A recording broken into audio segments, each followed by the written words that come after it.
L'homosexualité a longtemps été considérée comme un sujet honteux, tabou et scandaleux. Cela a engendré une estime de soi très faible chez les personnes homosexuelles, qui ont dû apprendre à accepter leur nature, malgré les jugements et les croyances contraires à la nature humaine. Être homosexuel signifie faire face à deux parcours de vie distincts, accepter sa nature et faire face aux aspects de soi-même que l'on a fabriqués pour cacher sa véritable identité. La honte de soi et l'homosexualité sont étroitement liées, et les personnes homosexuelles sont confrontées à des choix cruciaux tout au long de leur vie. Elles doivent soit se réfugier derrière une façade pour se protéger, soit rejeter toutes les apparences et affronter l'ombre de leur être. Cette confrontation avec la partie refoulée de leur psyché collective, enfouie dans la honte, peut créer du stress mais aussi favoriser la création artistique. Les personnes homosexuelles sont placées très tôt dans une situation délicate. Elles sont confrontées à des questions qui ne se posent pas nécessairement pour les personnes hétérosexuelles, comme « avons-nous choisi d'être homosexuels ?» Si ce n'est pas le cas, est-ce que cela signifie qu'une puissance supérieure nous déteste ? Sommes-nous des victimes de l'existence ou le sujet d'une blague intérieure ?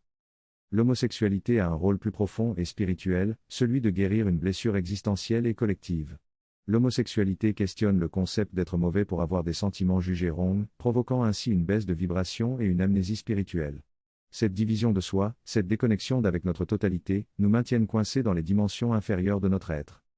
Il est primordial de surmonter les sentiments initiaux de wrongness, les jugements qui découlent de la croyance d'être mauvais simplement parce que l'on existe. L'homosexualité, en tant que thématique de vie, est donc un puissant levier pour permettre cette guérison.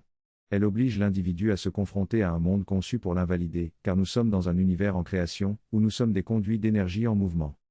À travers l'expérience de l'homosexualité, la source, ce que l'on pourrait appeler Dieu, guérit ses propres jugements et apaise sa honte d'être féminine et masculine, matière et esprit. La réconciliation de ces énergies au sein de chaque individu fait partie de notre évolution spirituelle et permet de guérir une blessure profonde dans la création. En conclusion, l'homosexualité joue un rôle essentiel dans la guérison de la répression de l'expression de soi. Sans cette dimension spirituelle, son rôle serait simplement d'apprendre l'amour de soi dans un environnement d'autodépréciation.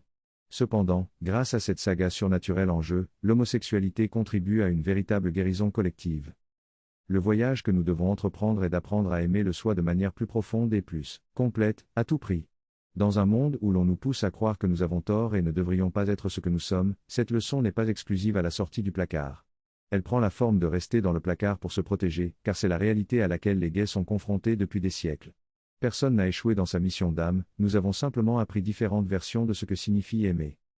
D'un point de vue de la troisième dimension, la nature fonctionne d'une certaine manière, tandis que d'un point de vue dimensionnel supérieur, la nature fonctionne différemment. Ces deux perspectives travaillent harmonieusement ensemble et agissent simultanément sur la nature de la réalité.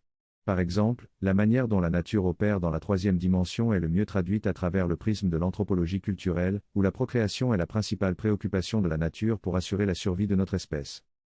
Cependant, d'un point de vue dimensionnel supérieur, la nature est bien plus multidimensionnelle et ne se préoccupe pas seulement de se reproduire. Elle est même moins préoccupée par la survie, car l'âme est éternelle. Elle se concentre plutôt sur la souveraineté spirituelle et la découverte de soi, car c'est par l'exploration de soi que l'âme en apprend davantage sur la création. Ainsi, l'homosexualité n'est pas contraire à la nature, puisque la nature elle-même est multidimensionnelle. Ce qui est contre la nature, ce sont toutes les institutions qui cherchent à obtenir du pouvoir en se basant sur le nombre. Les êtres humains étant des êtres de troisième densité, notre programme d'étude est complètement différent de celui des animaux. Nous avons la capacité de raisonner, de se questionner et d'avoir une réflexion plus poussée, entre autres différences fondamentales. Il y a deux raisons pour lesquelles il y a plus d'homosexuels maintenant qu'auparavant. Premièrement, c'est littéralement la première fois de l'histoire où il est sûr d'être gay, même s'il existe encore de nombreux endroits où cela reste dangereux. Par conséquent, plus de personnes sortent du placard car c'est la première fois qu'elles ne risquent pas leur vie pour aimer le même sexe. Deuxièmement, il y a une ouverture et une acceptation plus grande de la sexualité en général car nous sommes en pleine évolution de conscience. En évoluant, nous découvrons que nous avons en nous plus d'énergie que ce que nous avons actuellement identifié. C'est comme si un jour nous prenions conscience que nous avons plus de pièces dans notre maison, la maison étant notre concept de soi. L'évolution ne change pas les hétérosexuels en homosexuels et ne transforme pas les homosexuels en hétérosexuels, elle nous rend simplement plus conscients des énergies multidimensionnelles que nous portons tous en nous. Les gays sont généralement plus à l'aise avec cette idée car nous avons été initialement introduits à la sexualité à travers un paradigme hétérosexuel. Ainsi, il est plus facile pour nous d'accepter que nous avons une pièce dans notre être où se déroulent beaucoup d'activités hétérosexuelles. Certaines personnes en évolution découvrent également de nouvelles facettes de leur sexualité. Il est important de reconnaître que notre sexualité fait partie intégrante de notre être, mais il ne s'agit pas seulement de cela. Notre maison contient de nombreuses pièces qui expriment différentes facettes de notre être, y compris notre sexualité. Cependant, il y a aussi une distinction entre les formes d'expression organique et synthétique de la conscience. Il existe une évolution organique de la conscience qui se produit, mais en même temps, il y a aussi une version synthétique qui cherche à dénaturer l'expression sexuelle et à rejeter même le concept de genre. Il est donc crucial que nous sachions différencier ces deux énergies afin de comprendre les manipulations intentionnelles que notre communauté homosexuelle subit pour promouvoir des agendas synthétiques présentés comme progressistes.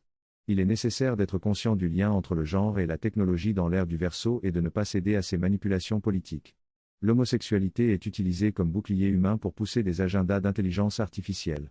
Il est essentiel de comprendre ces manipulations pour ne pas tomber dans le piège et poursuivre notre éveil spirituel.